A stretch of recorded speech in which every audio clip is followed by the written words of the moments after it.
kesenian, keterharuan atau apapun lah kalau dilakukan pada sepertiga malam itu akan menumbuhkan satu pure, kemurnian, kesempurnaan. Yang di situ saya melukis mulai dari malam hari.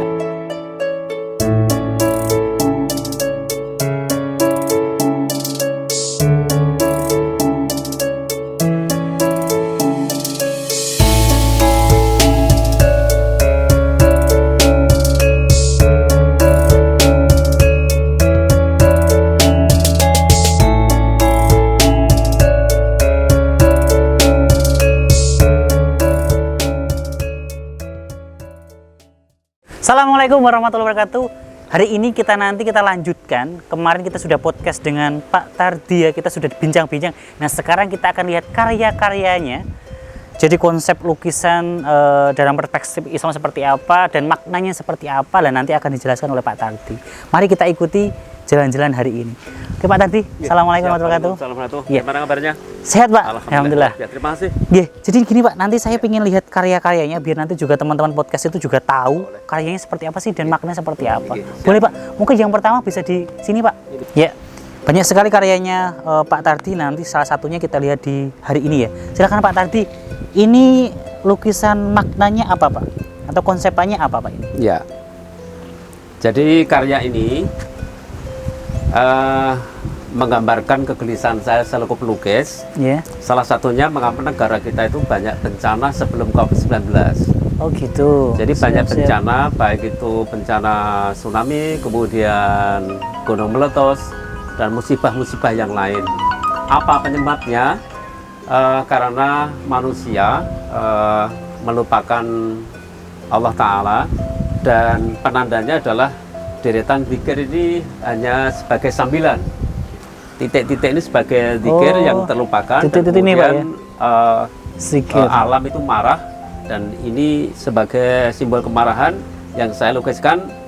Salah satunya adalah api yang terbakar, kemudian membakar gunung-gunung apapun lah di Nusantara ini. Yeah. Dan lautan ini disimbolkan dengan perahu-perahu yang tenggelam, perahu-perahu yang apa ya? Oh ini perahunya ya? Rusak ya, ini kan perahu-perahu atau kapal.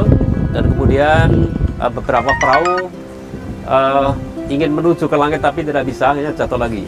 Perahu itu dikendalikan oleh Allah, maunya mau naik ke langit tapi nggak bisa karena nggak pernah zikir. Artinya manusia pengendalinya nggak pernah zikir, maka perahunya naik ke atas tapi nggak bisa, tidak bisa ke langit gitu. Ini lalu kemudian simbol merah ini, titik-titik merah ini sebagai kemurkaan Allah Ta'ala dengan simbol merah, bahwa bencana ini sebenarnya sudah ada tanda-tandanya, tapi banyak manusia yang lupa, termasuk garis-garis merah dari langit itu sudah ada penandanya. Nah dari situ ada semacam pembelajaran bahwa gambar ini atau lukisan ini sebagai penanda bahwa di negara kita itu masih rentan dengan bencana. Saya selaku pelukis kemudian mempresentasikan dengan gambar dan tidak bisa berbuat apa-apa, dan moga-moga lewat gambar ini menjadi semacam pelajaran atau hikmah bagi siapapun. Nathan Mas Roni. Siap. Berarti tadi lebih ke bencana ya Pak ya? Bencana. Betul. Dan ternyata memang ini dari karya ini membuktikan bahwasanya manusia itu kadangkala lupa dengan zikir kepada Allah gitu ya Pak ya. Zikir. Ternyata kemarahan Allah mengakibatkan bencana seperti ini. Masya Allah. Jadi itu tadi Sobat Podcast, ternyata salah satunya dari karya ini itu bisa memperlihatkan kondisi yang dialami oleh bangsa kita Indonesia.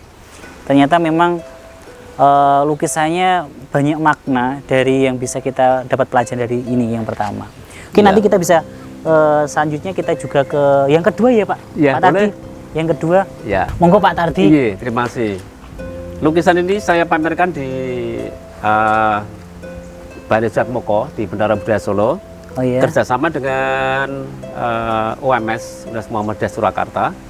Dan waktu itu kami berlima dengan Pak Saiful Adnan, dengan Pak Roben Nasrullah, saya dan seterusnya. Yeah. Salah satunya ini memang mau dikoleksi oleh Bu Yayah Wisdiah tapi belum jadi. Oh gitu Pak. Ini menggambarkan pencarian saya, terutama pembacaan saya kepada publik atau pribadi saya, bahwa ternyata untuk mencari kebenaran atau mencari al-haq itu harus melalui proses yang amat sangat rumit. Antara penempatan kata alif sebagai simbol Allah itu, ternyata kata alif itu masuk ke kepentingan-kepentingan. Padahal sebenarnya alif itu hanya untuk Allah al-Ahad, tapi ternyata ada kumparan-kumparan, ada semacam lingkaran-lingkaran ya Pak ya? Lingkaran-lingkaran yang kemudian menggoda manusia untuk tidak sampai kepada al-Ahad.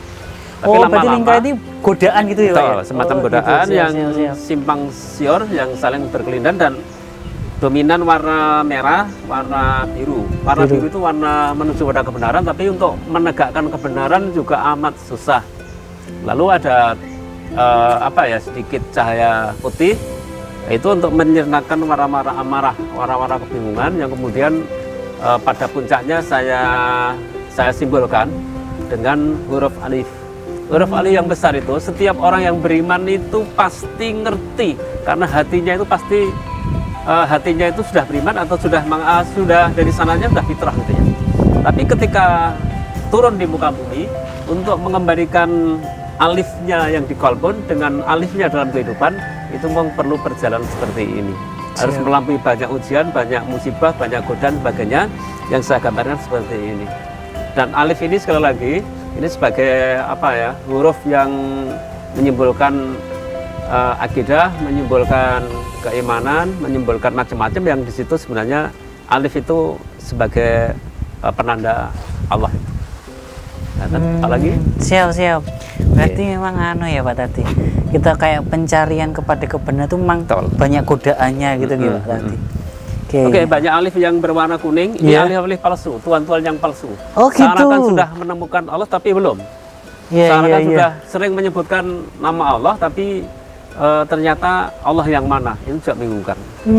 Jadi perlu semacam terus mencari, dan kemudian ada garis-garis yang menuju ke atas ini dan menemukan ini. Dan di sini ada lingkaran-lingkaran, tapi sudah tidak sebegitu dahsyat seperti yang siap ya. Oke. Matur suwun Pak Takdi, ternyata Masya Allah. Jadi satu lukisan saja memaknai diri. Sebenarnya ini menjadi kepribadian diri sendiri ya Pak ya, dalam pencarian Tuhan. Pelukisnya. Kalau efeknya ke masyarakat ya nggak apa-apa. Ini sebenarnya pembacaan saya. Oke, dalam pencarian Tuhan. Siap. Ya, itu tadi dua lukisan karya dari Pak Tardi. Ternyata Masya Allah, dari satu lukisan, dua lukisan memberikan makna yang luar biasa kepada kita semuanya. Ternyata memang betul ketika pelukis menyampaikan atau membuat karya itu sebenarnya banyak makna yang ada di dalamnya. Seperti ini Pak Tardi ya. Ya, ngapunten juga gini Pak Tardi, ketika mungkin nanti sobat podcast itu katakanlah lihat karyanya Pak Tardi misalnya, ingin pesan atau membeli karya Pak Tardi, itu bisa nggak Pak Tardi? Ya sebenarnya bukan menjual dan membeli, mengganti mahar aja. Oh, mengganti mahar, siap. Oh gitu, berarti bisa ya Pak Tardi, misalnya mengganti maharnya. Siap. Nanti misalnya sobat podcast ingin gitu kan memiliki karyanya Pak Tardi, nanti bisa saja komentar di bawah, nanti maharnya akan mungkin jabri-jabri gitu ya Pak Tardi. Siap. Oke, demikianlah bincang-bincang dengan Pak Tardi hari ini. Ketika ingin nanti bisa tahu karyanya beliau, nanti bisa konfirmasi kepada call center kami. Oke, demikian report hari ini. Terima kasih. Wassalamualaikum warahmatullahi wabarakatuh.